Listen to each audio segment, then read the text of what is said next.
Welcome to a true spiritual adventure story like the world has never known with your host, Dr. James Yogadhi Weldon. Good day, this is Dr. Jim Weldon speaking to you from Heavenly Mountain in Boone, North Carolina on our ongoing adventure of living an enlightened life. This is a continued series from my books. This is about the third series. I hope you like the new background. Starting to get into some very cosmic things. And this is from my third book, The Story Behind the Greatest Story Ever Told. And this is a frank and honest description of my experiences that came in this very deep state called Turiya before I wake in the morning, which started many years ago, to unroll and unravel and show the details of the life of Jesus. And beginning with this segment, we're really in the second major phase of his life. He's just completed his training in India,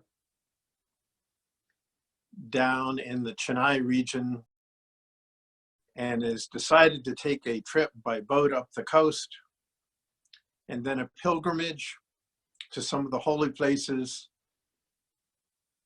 in the area of India, and then back to his homeland in today's Israel. And the trip is going to be made with a close friend of his that knew him from the earliest times, now 12 years since he arrived in India, Abu Tao, whose family comes from that region originally. His name comes from that region. And this is really a phase in the life of Jesus where he is on a pilgrimage. Really, the next 12 years will be a pilgrimage to visit some of the holy sites in India, and there are many,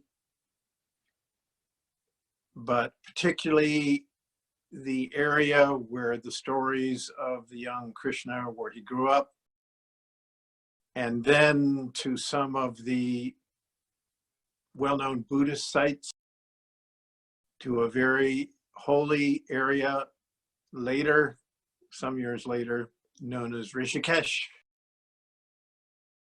and then over on the other side of the country to the present Kashmir region, where he ultimately will come back after his time and his adventures that were shared for those few years in the Bible. And so both he and his traveling companion, who is some 15 to 20 years older, Abu Tao, have embarked from Chennai, made their goodbyes to his first spiritual teacher, Raja Rishi, who was really his mentor, his spiritual teacher during that time, who supported him in this very special school that he trained in and encouraged his deeper understanding of some of the potentialities of consciousness. And the young Jesus, he isn't actually called that. We'll talk about that later, but we'll use that name because that's what people are familiar with. He's really excited to be on a boat again and to be traveling out up the coast of India on the Chennai side. During that time, as today, there is a huge amount of traffic coming and going. A lot of trading that's going on with the present day China and Indochina regions, and then boats that are coming from the other side, from Rome and elsewhere in the world. And so he's really excited to be traveling again, to be out on that boat, to be in the ocean, to see the horizon day after day. And this part of the trip is much calmer, at least during the time that he was traveling up the coast. these boats would stop at the port of calls and do trading. You know, he loved the beaches, to be on the beaches. And he traveled up farther north, stopping at a place actually that I'd been to as well.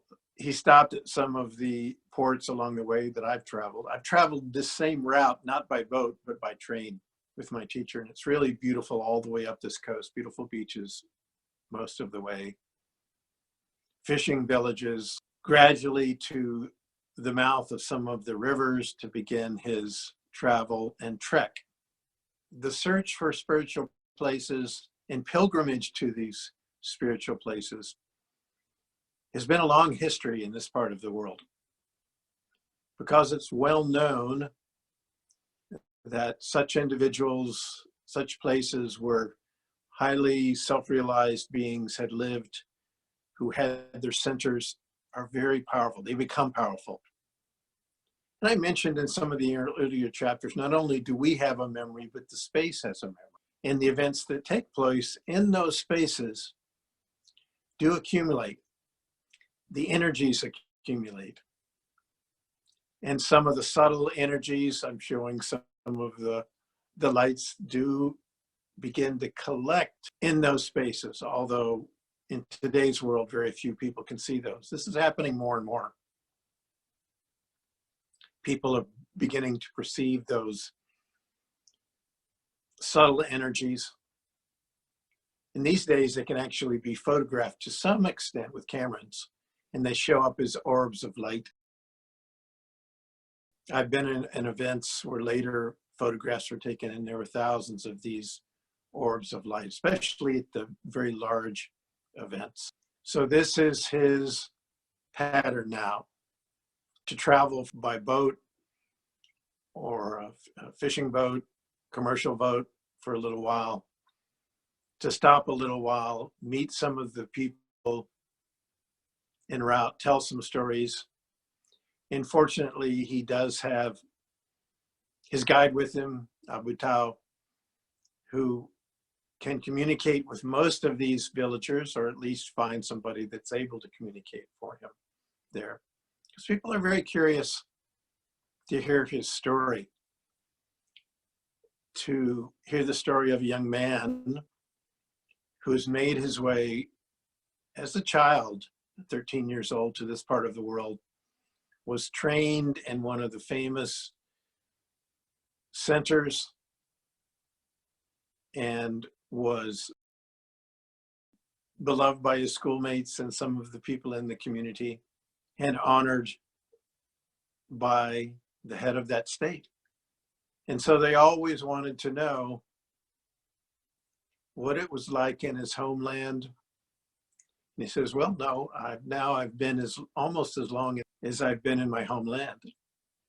It's just been about 12 years since he arrived. So he's in his early 20s and traveling along this route. And he looks forward to his adventures. Along the way, he begins to see, with a culture that's so old, even with many beings of high consciousness coming up in that culture, it certainly was not without its problems. And one of those major problems was the problem of caste. And over time, the children of each one of these groups begin to hold on to their positions. So the rulers wanted to stay rulers, their family and their family and their children and their grandchildren. The warriors wanted to continue in their fighting training for their children and their grandchildren. And then the priestly castes also begin to become locked into their performances. They begin to drift away from the deeper aspect of the Indian tradition, which is the experience of the spiritual nature with. And those individuals, they begin to feel oppressed. Very much like in Jesus' hometown, those individuals that didn't have connections to the Romans, obviously, that were not full citizens, were also oppressed. There were limitations in what was possible for them. The wealth, the quality of their homes, the occupations that they could follow. And so this also happened in India. And so the young master Jesus, of course, felt empathy for everyone, and particularly those that were downtrodden. In that region, these were the Sudras that more and more began to be locked into the lands, in the occupation, in the possibility. And gradually they were being excluded, even from spiritual education. And so the young child Jesus, being a very empathetic individual, begins to feel some resentment because of that. And so he began to seek out those individuals that were downtrodden and to relate to speak more with those individuals now in this part of his life. And as he traveled, he did what he could do to help them from time to time. You see, he had spent a number of years before this, the last few years of his training at the school in Chennai, and doing many different types of service projects, feeding the poor, helping the elderly. This was to become, in this phase of his life, a sore point that he continued to experience. During one of the stops, he witnessed a child that was being abused, a potential beating that this young child was going to have. So Abu Tao also stepped in. Then the people began to crowd around and to ask, who are you to do this? And he began to share the philosophy that we're all children of the same God. Philosophy of karma was well known in India. It doesn't mean that people acted based upon it. Just knowing these ideas or thinking that the harm that you cause to others is going to ultimately come back on you doesn't stop the mind that is caught up in emotions. Intellectual arguments don't solve that kind of reaction. Our present, the peacefulness that we exude, has a calming effect. And Jesus had this calming effect on others. And so after a little time, things cooled down. The young child was grateful that Jesus did intercede. And Abu Tao continued to talk and explain what Jesus was saying. See, there's many, many languages in India. Just because he learned some in his schooling doesn't mean that he knew all the languages in India. There are many.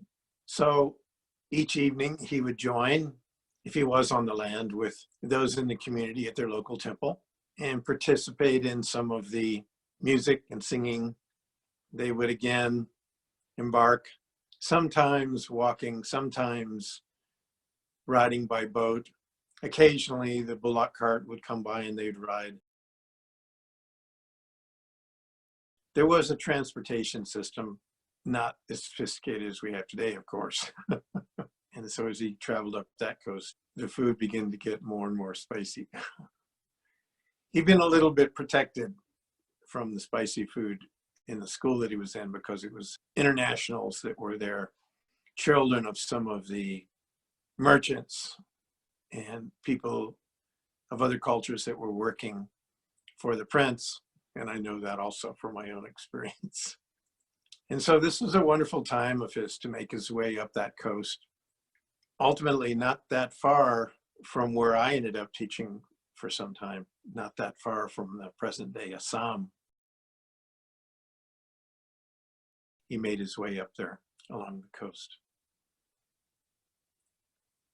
And then the trip was inland, up some of these famous rivers, making his way to his first major pilgrimage stop. And this was the land where the stories of the young life of Krishna. So that was his first major stop along the way. in this land of temples. And if you ever have a chance to make that voyage into that area, it's amazing, amazing.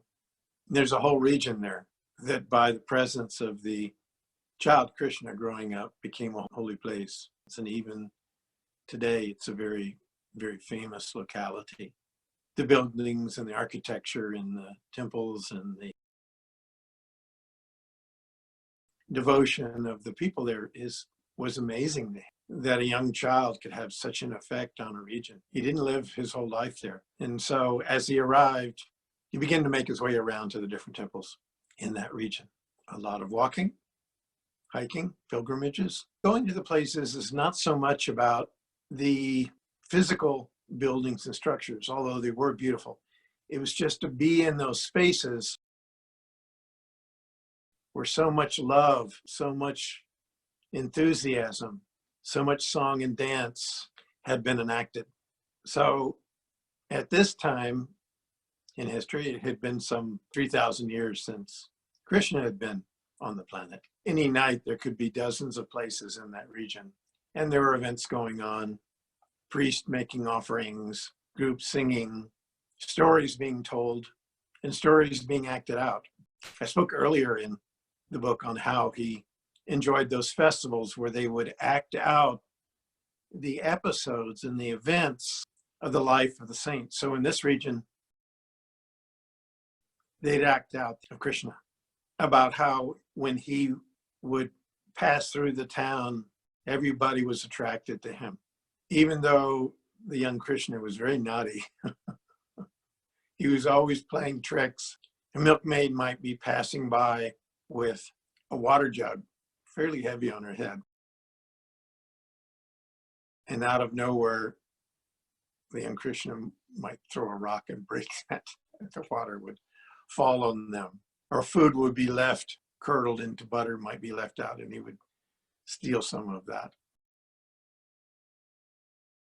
He was always playing tricks, but nobody could be angry at him. And so gradually over time, thousands of people had fallen in love with him. And so part of the secret is that the presence of that high consciousness in beings like this gradually attracts, fascinates those individuals that are around him. And then love begins to be kindled. And then the quality of that love gradually overtakes the lives of those individuals that are affected by this. It's very much like the effect of small iron filings on a very powerful magnetic presence. So the spiritual magnetic presence of a being like this, first of all, attracts, energizes, charges. It's really amazing that even later, Krishna left that region and went on. They didn't feel the lack when he left, because after those number of years of being like that, being there around, they had been charged by that love. And so even though he physically left, he didn't go. So this is the story of spirituality in the effect of not just the philosophy. What we want to attain and move into can't be attained that way. It must be attained by sometime being around in the presence of beings who have this kind of consciousness. And that is completely what I've shared in my earlier books of how that gradually happened. And so young man Jesus began to gradually attract a few individuals around him as he traveled from place to place, listened to the stories, told some of his own stories about what he had passed through. And people were very curious about him. And so the stories of the young Jesus also began to be spread. And so whenever it was possible for him to do some good work, he would do some good work. Get up in the morning and there was an urge to clean up some area, rivers, Yamuna, which passed by this specific region. So join us again as we continue our adventure up the rivers Jesus is making on his way across the country. Pilgrimages to the holy places of India. This is Dr. James Weldon speaking from Heavenly Mountain in Boone, North Carolina. Join us again. Bye-bye.